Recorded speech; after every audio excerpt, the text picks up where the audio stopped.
now for the final round. This week, we're joined, as we already said, by Justin Mitchell, a.k.a. Griffin Blade 77. You know him because he's in The our little- chat. The He's little on the Twitter show. Look, pop up. I couldn't find a better picture. I don't know how No, old you that's were fair. when you took this, but you look amazing. And the little It's actually aged up. Yeah, yes, he's actually Benjamin Button. He's aging in reverse.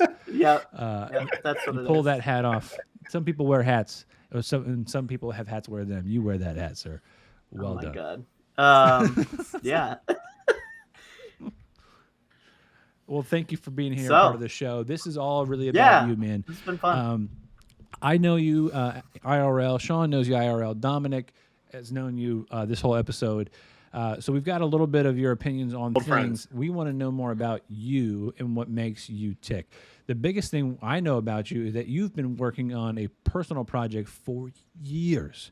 And so much so that you've got a demo out on Steam, which is the coolest thing I know anybody to say recently, because holy shit, I don't even know if there's like you got to call people and say, hey, I want to put a game on Steam. And they're like, all right, well, there's this challenge. You got to go find things in the woods and you got to put it together. And then it makes like a idol. And then you have to then take it to a hidden accurate. temple. Yeah. And then you get on Steam. I'm assuming that's how it is. So I think you've already done this. It's far less involved. Don't It make me used to look be at the back of your very page. involved. Oh. Steam used to have a program called Greenlight, where basically you could put your game on Greenlight, and then people would vote. And once it was over a certain number of votes, Steam would consider putting it on the store. Nice. And But now it's- they've just opened the door, and they assume the community will curate itself, which it sort of does, but not really. I'm going to assume but yeah, you're so part of the green basically- light era. No, I came in right after the green light era. Why? Um, Lie to me. no, yeah, it's not, you just pay a fee to get put on the store, but that doesn't. The real battle in being an indie dev is getting eyes on your project. Like That's fair.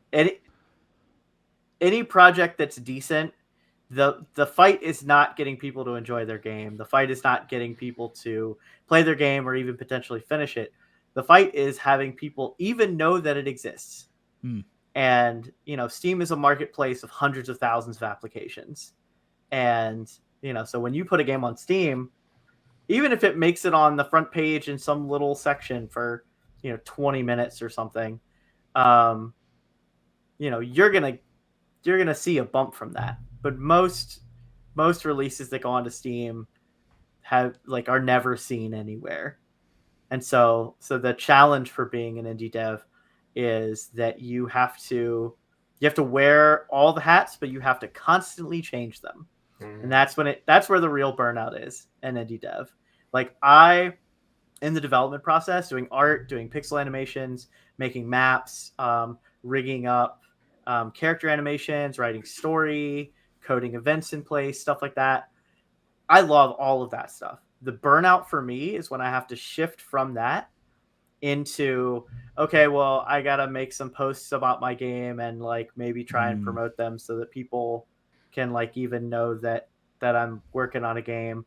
And I've been really fortunate to sort of stumble into a pretty massive online community, which is, I knew Sean. I pulled Sean into our community. This is how I met Super Cool. This is, the school bus, that whole community there. There's 40 little tangent communities that are branched off in different directions. And so at this point, there's a lot of people that know at least who I am and that I'm working on something. That's cool. I have a lot of people out there that are, willing and interested to promote me and promote what I'm working on. And that are very keenly awaiting the day that I update this demo so that they can play it on stream. Because I've been talking about a demo update for going on a year at this point. The hype is real. The hype is very real. The hype is real. And the reason it's taken as long as it has is because the demo update changes a lot of core things about the game.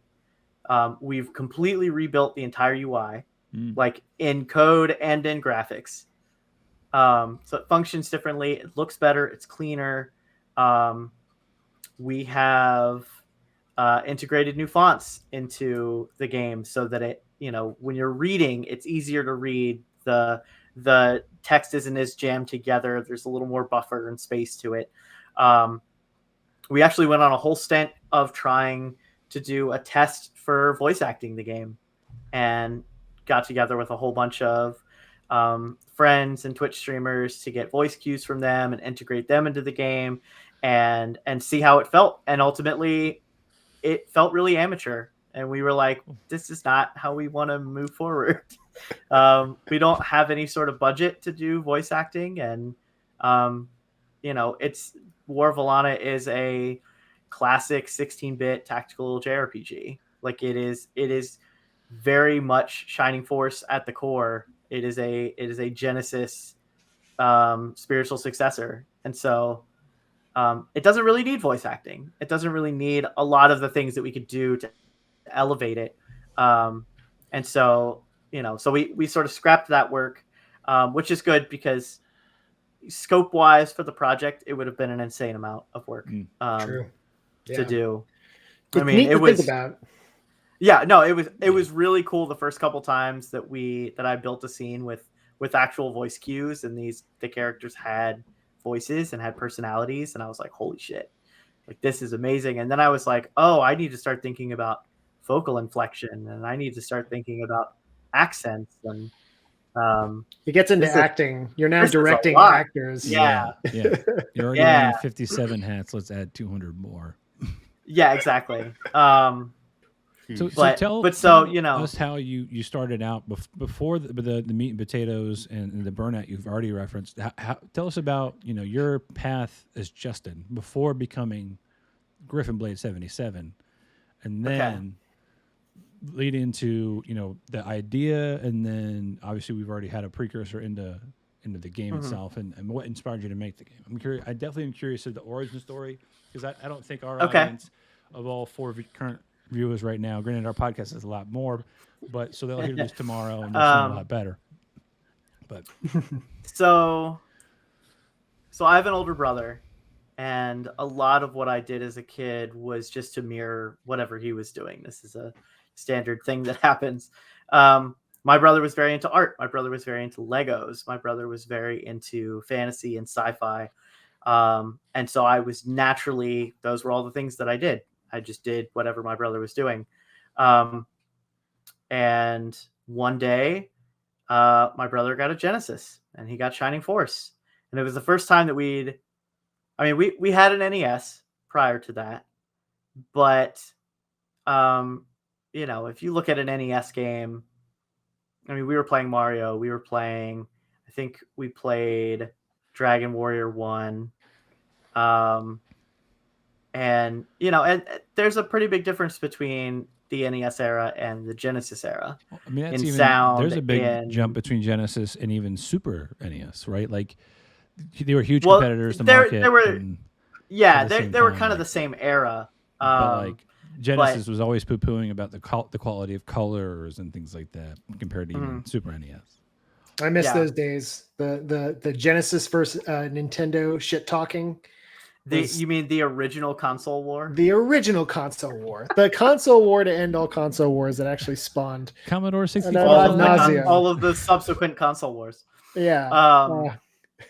But yeah, and watching my brother play Shining Force and being introduced to this cast of characters that had all these different abilities, and it was like life-changing instantly. And I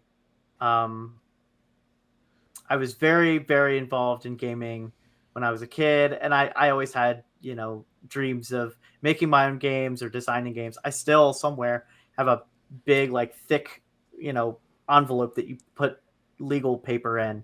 Not a manila envelope, but one of the ones with the two things and you tie them together.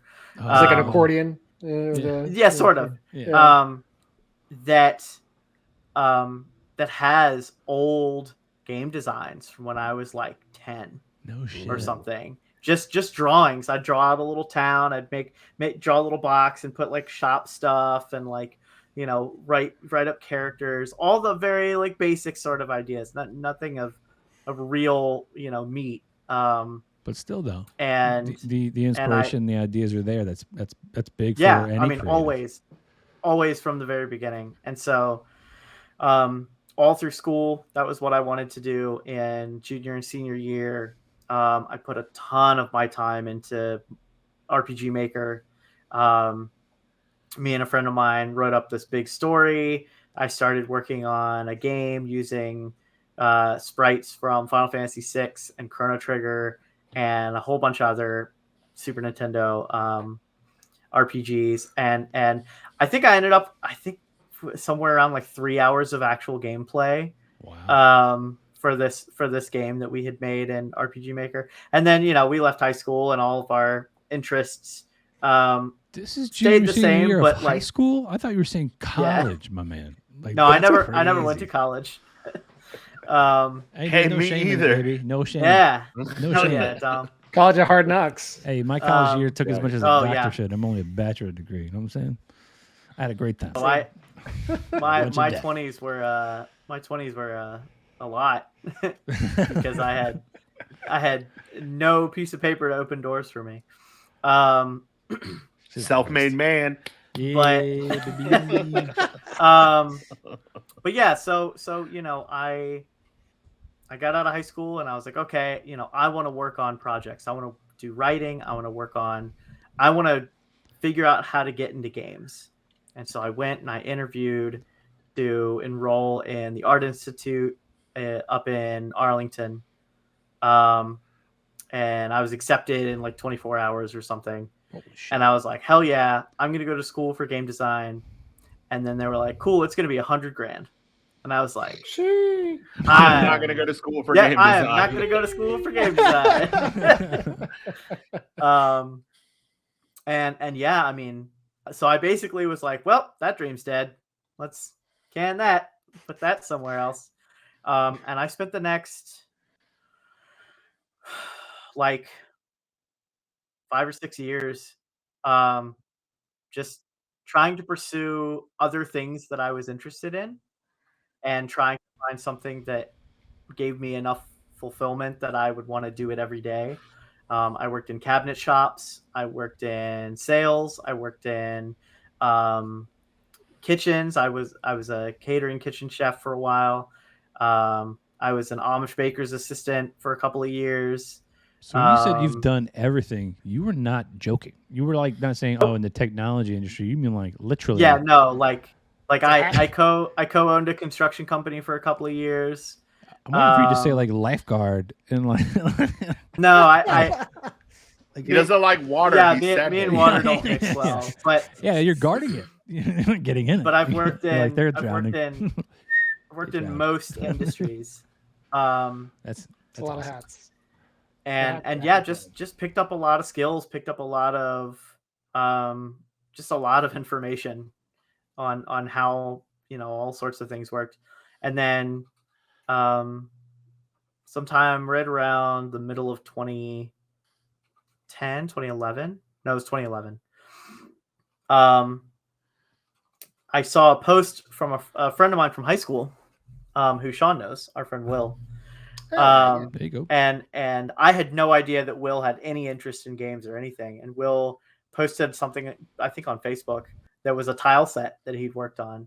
And he was like, well, I think he said something like, I don't always stay up all night, but if I'm making tiles, I will. And I was like, that's kind of cool. And so I reached out to Will and I was like, hey, you like working on game stuff? And he was like, yeah, I've been learning some stuff, trying to make some platformers. And I was like, okay, cool.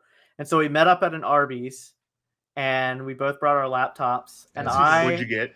I had, I don't remember. It was 11 fucking years ago. 8 years ago.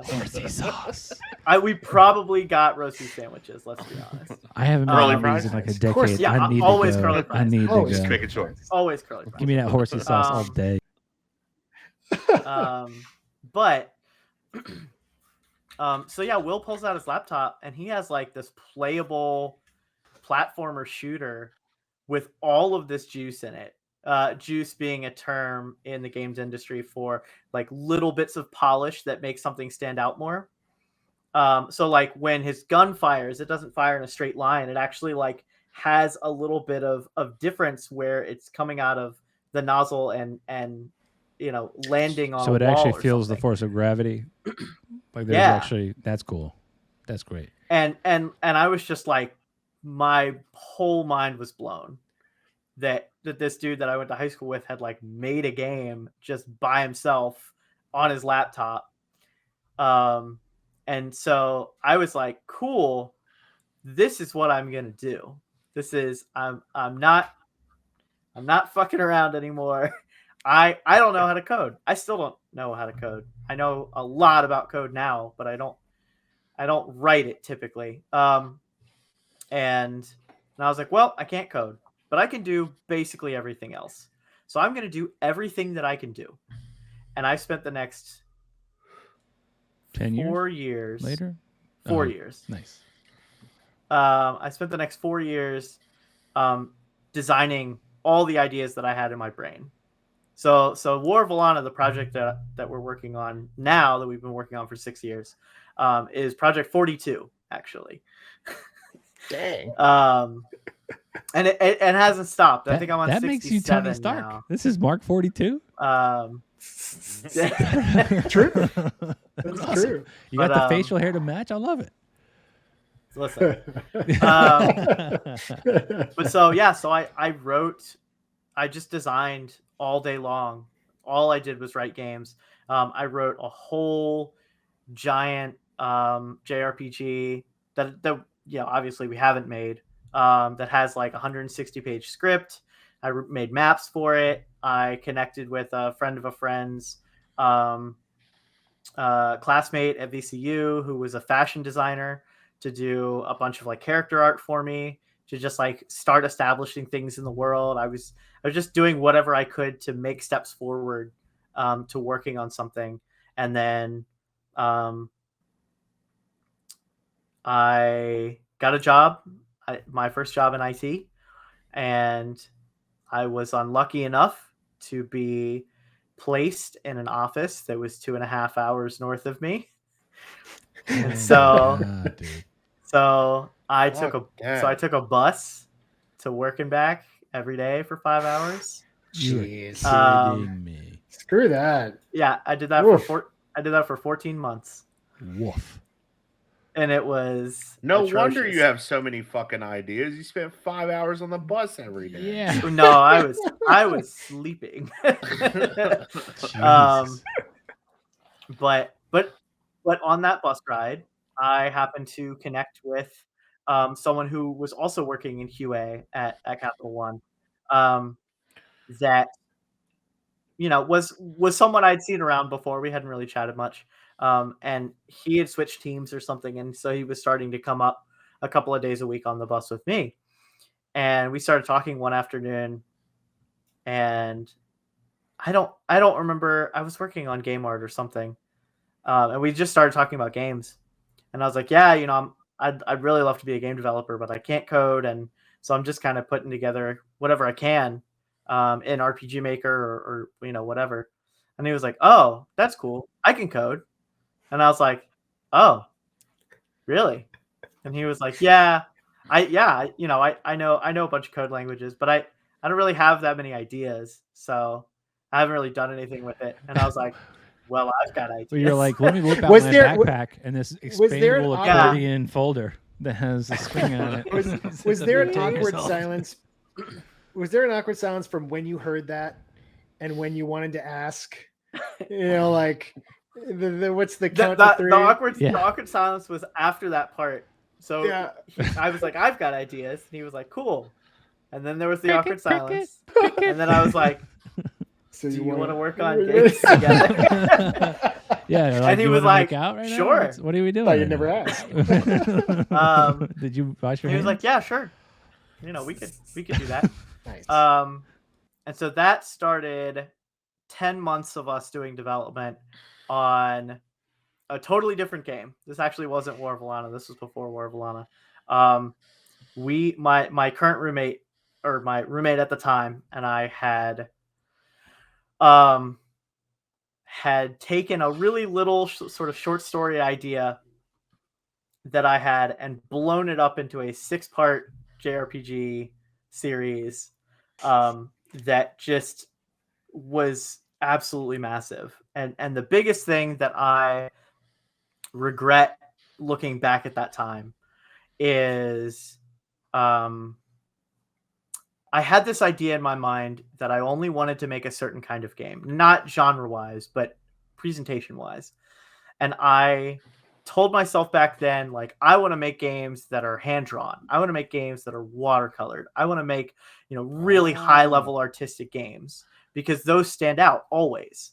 And so what I did in having that desire is I sort of put a wedge between myself and what I was capable of doing at that point.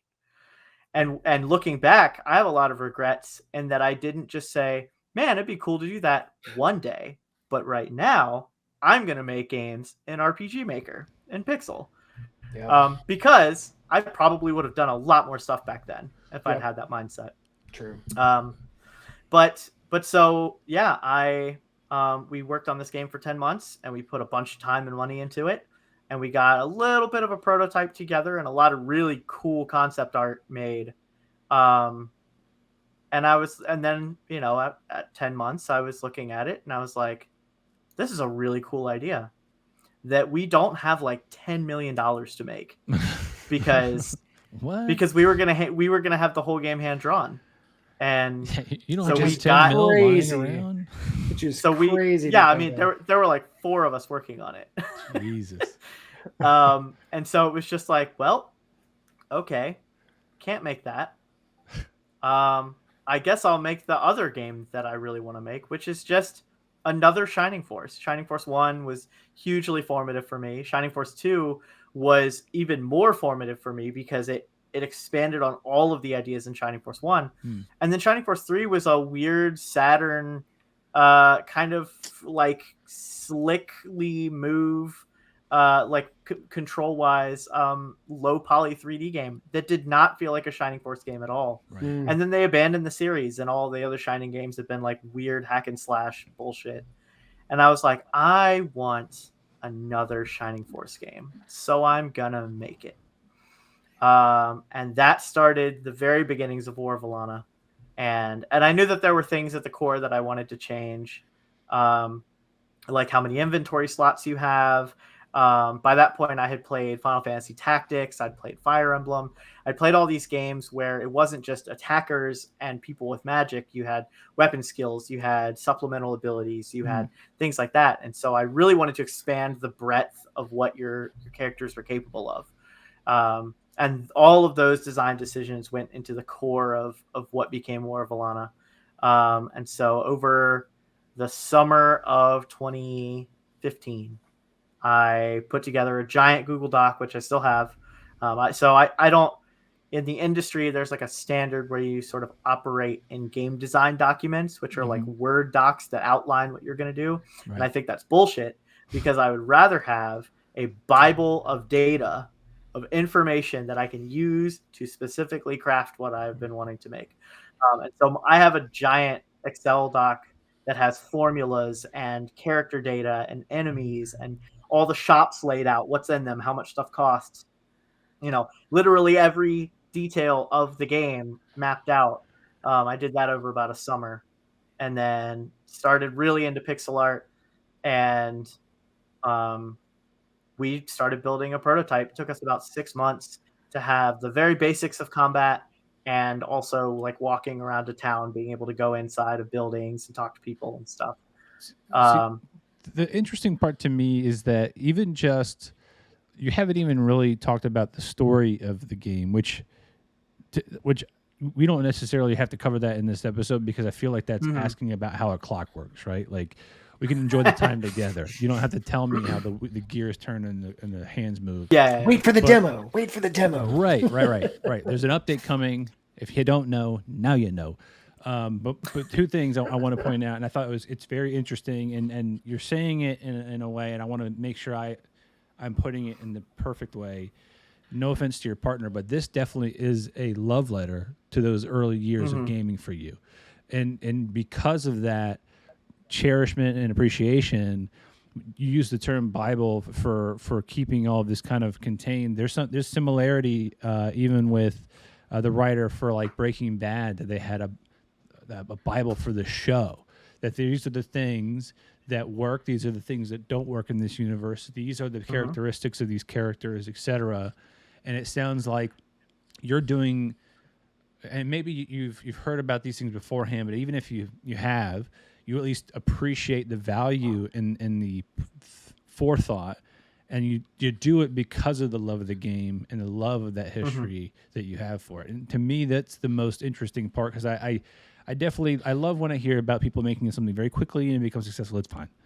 But when you hear about people that spend, more or less over several decades now for you, having the love, finding the inspiration, being lucky enough to be born in a generation where there's so much free technology that you can use, and then taking the time, which is essentially money, to put into it on top of your money that you spent time earning in the first place. Like, you're doubling down. It's money squared, right? Now you're putting it into this project even more so, and you're taking the care into it. I want to play this game just by talking to you about it. I could know nothing about the plot. I could know nothing about the characters, but because I know you and what you're saying, that inspires me more than anything else. It's the same way whenever you, I don't know, maybe you play a game for several years and then you hear about senior leadership having like a Bill Cosby suite, and it turns you off to that game. This is the opposite of that. You know what I mean? Like, this is like hearing the Beatles for the first time versus like seeing someone take a shit on the Mona Lisa. It's definitely different. Yeah. Well, I appreciate, I guess, that analogy. Justin's trying to wrap his mind around it. Like, did he call me Bill Cosby? am I shitting on the Mona Lisa? It does go back. No, I'm just kidding. It does go back to how indie games, and what I love about you said they dropped the ball with Shining Force 3, but the industry of games has matured to the point where like the tools are there, the love is there, but the people that grew up with these old games have matured in their own way, not to just say, "Ooh, games are cool," but I want to build a career around this. I want to build an art form around this. I want to build a community around this.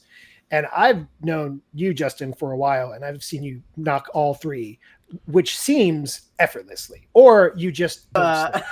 You don't sleep. It's not without effort on the surface, but you're paddling underneath, like, oh my god. So it's that I've recently, for any of you who play D&D, I've recently coined the term, or the phrase, I get all my spell slots back on a short rest. I'm basically I am almost always recharged all the time by the things that I put my time into. Nice. That's hard. That's hard for a lot of people, man. It really is. Hard. Well, and so Sean joking like, oh, do you just never sleep? It's funny because I just had a sleep study done, and I have really severe sleep apnea. I would assume so, because I'm constantly getting 2 a.m. notifications for streaming. Justin, that shit is gonna change your life. That's what people say. I got one last year. And I had insomnia, and I had sinus infections all the time. And I've had a CPAP machine for a year, and I sleep completely through the night. I haven't had a sinus infection in over a year. Like, your quality of life fucking changes. That's what everybody says. And I got the call a couple days ago that it's on back order. So that sucks. So I think it was supposed to be here this week, but now I have literally no idea when it's going to come, but it'll be here eventually. And then I'm really excited to potentially be working at an even greater pace than I am, because a lot of the time I'm like, man, I could really be doing so much more. and then I look at how much I'm doing, and I'm like, this is maybe a lot actually. Less projects. Let's do less. But yeah, so that's sort of the other part of it, is that War of Alana is the main plate. That's the big burner. But I'm also juggling like 4 other projects in the meantime. But yeah, some yeah. with our friend Super Cool. Yep. Yeah. Some was super cool. That guy's pretty cool. I like him. Yeah. Shadow Yeah, super cool, and his Soup other is- half that they're basically Soup trying to is, get the primary chair in their orchestra, the same orchestra, I guess, today or yesterday. Yeah. Hopefully that goes Yeah, well. they're at That's a dope. they're at a rehearsal right now actually. Yeah, Soup is worried that with a CPAP I'm gonna be too powerful. Yeah, you might have more energy than what you can fucking. I'm excited because I'm excited to do 1,000% more than I'm doing. Or more quality, not quantity. I think. Well, I think sure. You definitely want the quality because. Well, like, so these days, my quality of life has diminished quite a bit, and I've had sleep apnea for like 20 some years. So I was really used to how it functioned, and these days it's way worse. And It gets worse as you get older. So yeah, Truth. I sort of am just like in and out of comatose states, from lunch onward. So there's days where I just can't do anything, and then there's days when I'm decently functional and I can blast through a whole bunch of work. But anyway, so yeah, it's just lots of stuff all the time. We've put so much time and effort into War of Alana. So it's funny, like telling you all these things. I'm really only sort of caught up to the beginning of that game. I spent about 3 years of development, completely redoing the art style 3 times. And it just in the pursuit of learning pixel art, learning to be better, consulting with artists, getting feedback, that whole loop, and just trying to push it to the point where I was happy with it and also everyone else was happy with it. And we're there now. I'm definitely happy with it. We're still pushing art further. Part of the big demo update that's taking so long is that all of the combat animations are being replaced and animated by someone else, which takes a huge workload off my plate, but also really changes the sort of fundamental feel of combat in that game. And it's really cool to see it come together now. And so it started as a Genesis game, and it started with a 16-bit soundtrack. Andrew Composer, who some of you know, like reached out to me on Instagram one time and was like, "Hey, your game looks cool. Do you need a composer for it?" And I was like, "Yeah, that'd be good." Sure. Because at that point, a friend of mine was coming over playing piano randomly, and I would record it and listen to what he'd played and recreate sections in my computer to then orchestrate on top of. So I was also doing the soundtrack. Yeah, fuck. Transposing and transposing. Yep. I from saw piano a whole folder of tracks that he wrote that we Man. ultimately aren't gonna use most of them. But like the Plains theme, that like the big theme that you hear in the demo at the very beginning, not at the very beginning, but like when you get into gameplay, that was basically entirely composed by me with the piano part. The first town theme I composed with the piano part. The caves theme and a couple other ones were all music that I had a part in. And then signing Andrew on, who'd never written music for an RPG before and had really never played a retro JRPG. He'd never played Final Fantasy at this point. And now he's played tons of them and tons of RPGs. But he was just in it from the very beginning.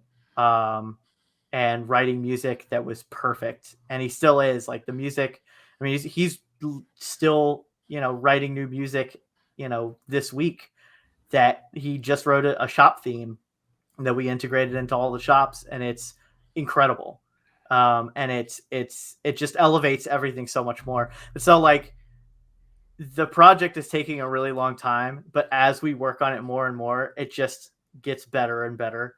One of the things that actually Super Cool pushed me to do is he was like, man, I'm walking around these maps in this forest and I see all these different kinds of bushes and I see all these flowers and I just want to go like click on everything. And I was like, that'd be cool. Maybe I should let you do that. And so I put world text in for every single thing you see in the game. You can click on and get names, information about it, and it will change because the demo is really so.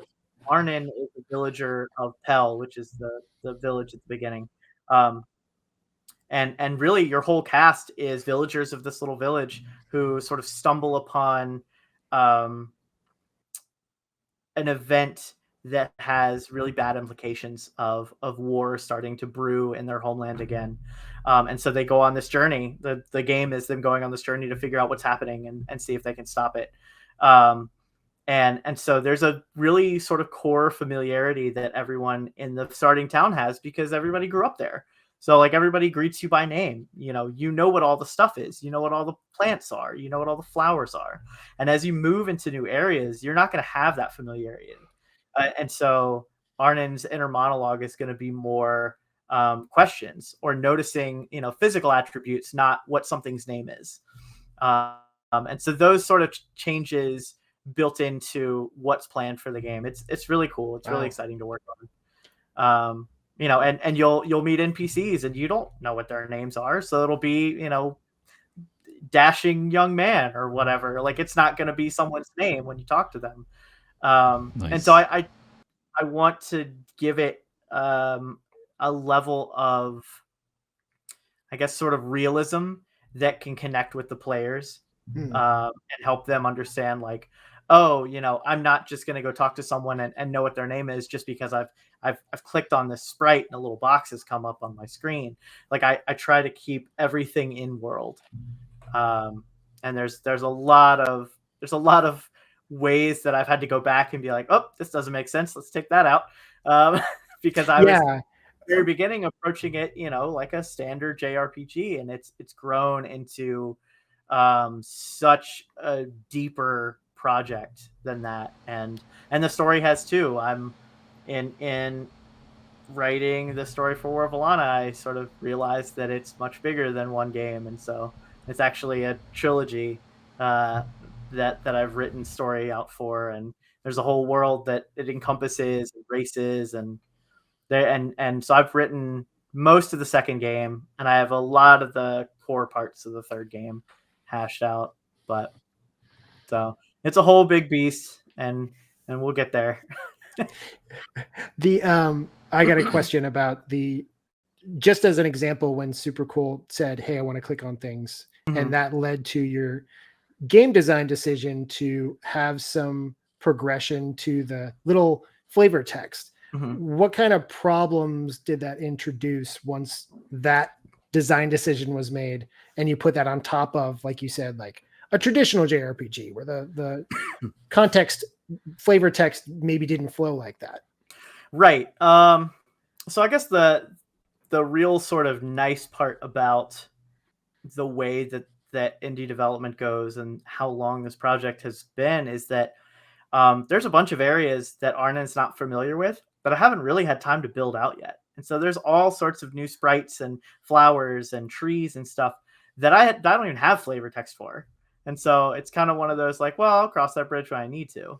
But I know in planning it that Arnon's not going to know what this stuff is. And so like all of these decisions that I make now roll into just having consistency in the feel later on. Cool. Yeah.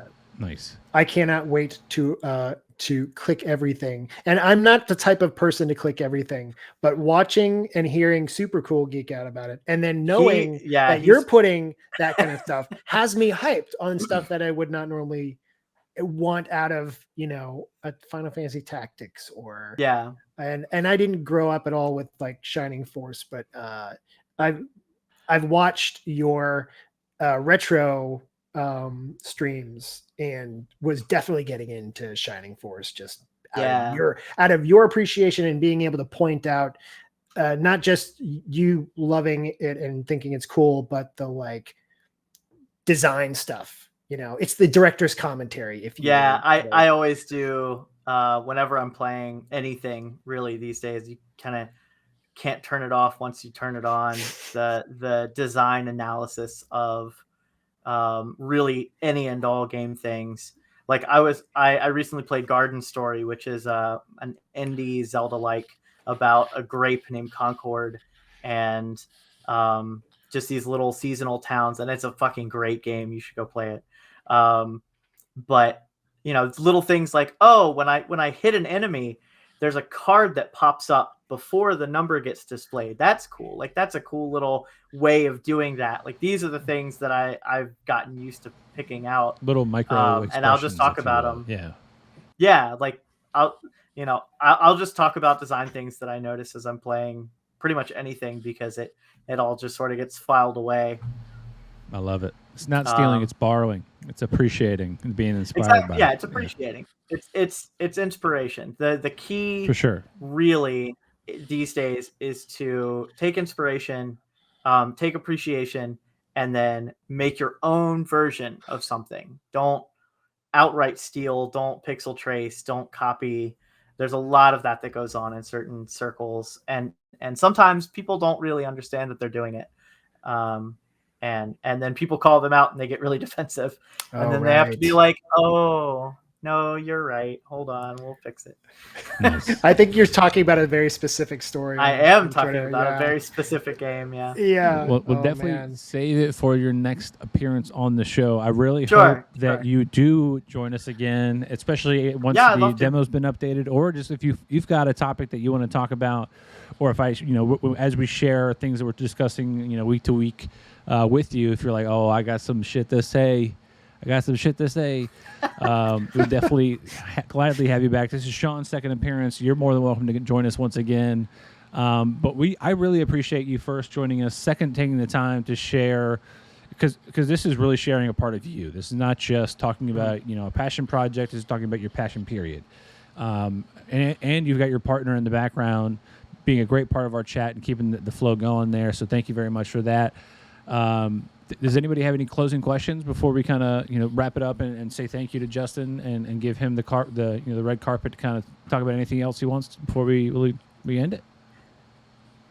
I kind of want to know more about. I don't know how much time we have, but I had a question about. I know that you are a DM, and I know that all of the skills of being a great DM obviously translate to being able to write lore for a world, not just a game.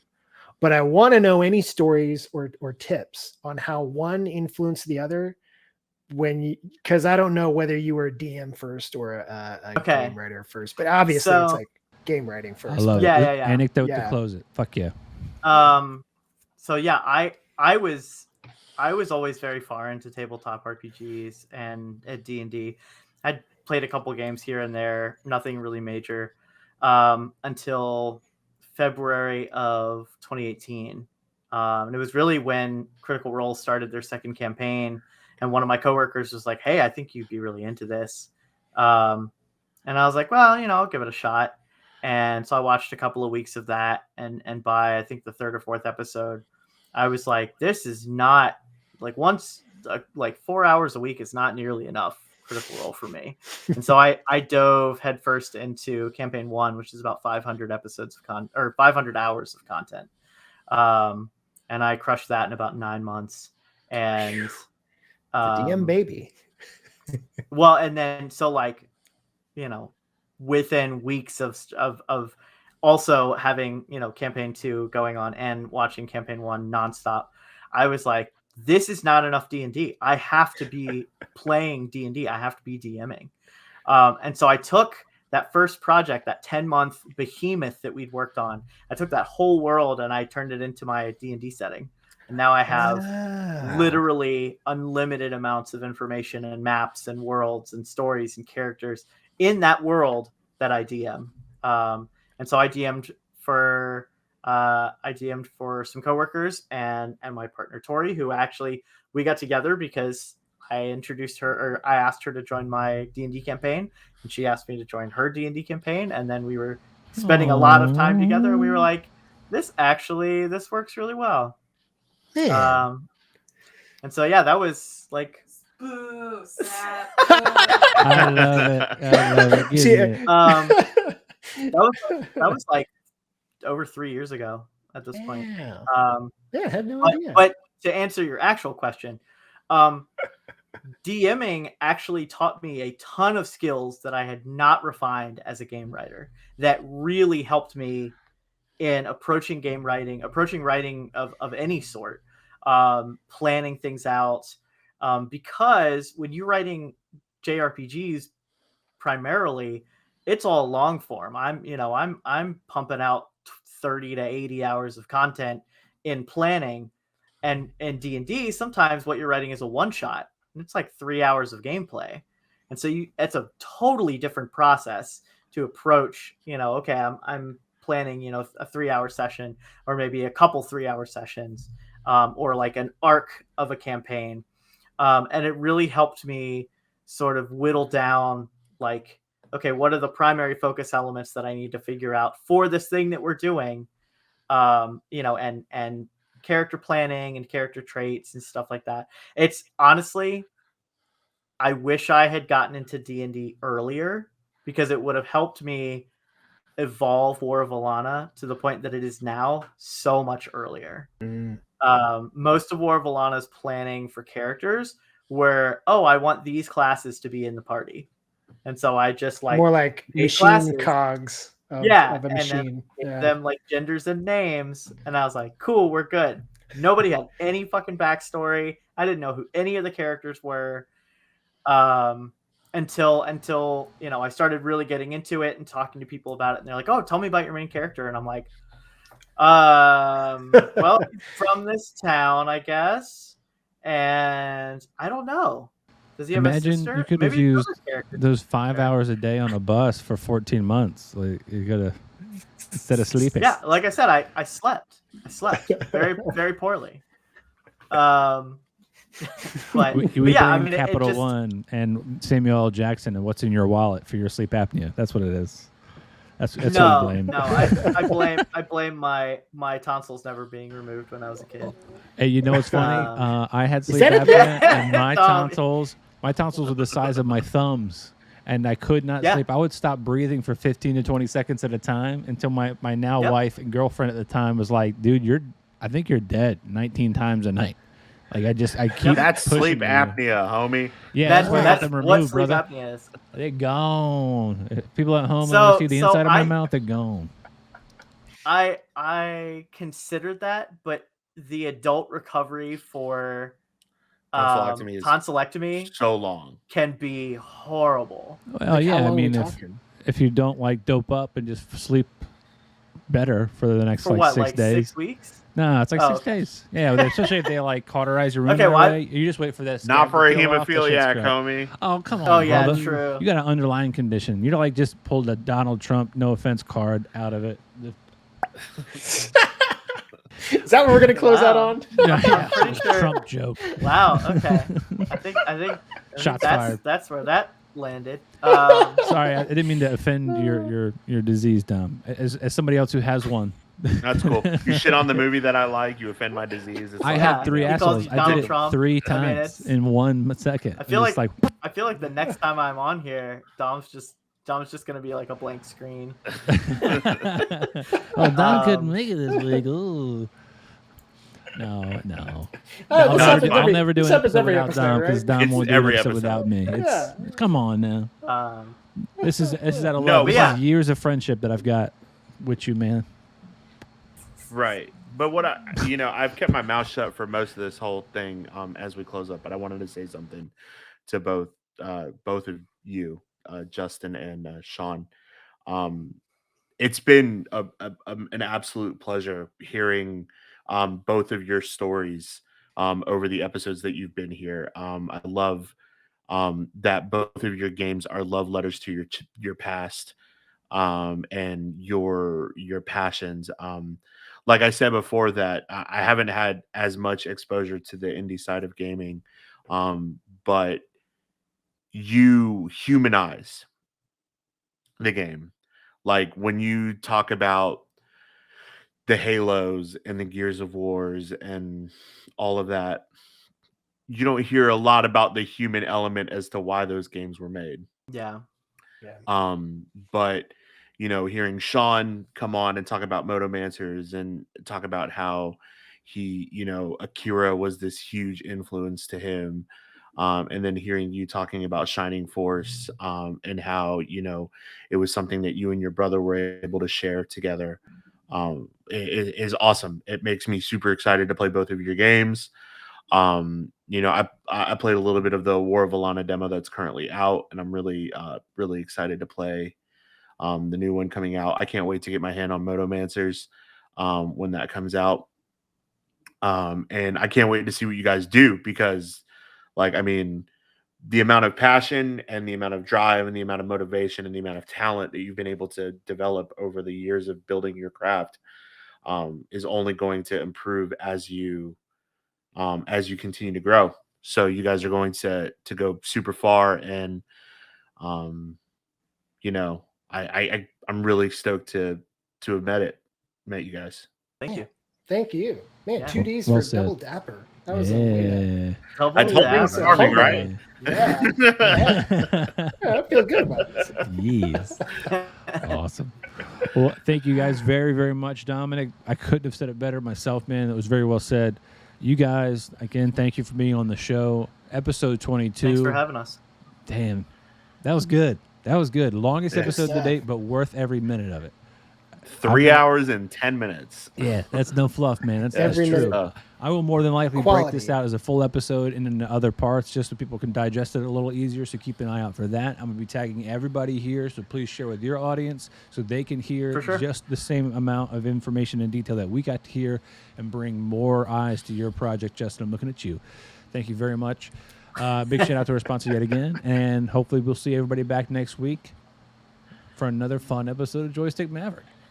We're not taking 5 weeks off again. No, I'm back. Woo! And we're back. Golf clap. I New York Golf clap. groove. Yes, yes, Golf golf clap. clap. All right, guys, that's it. Rabbit.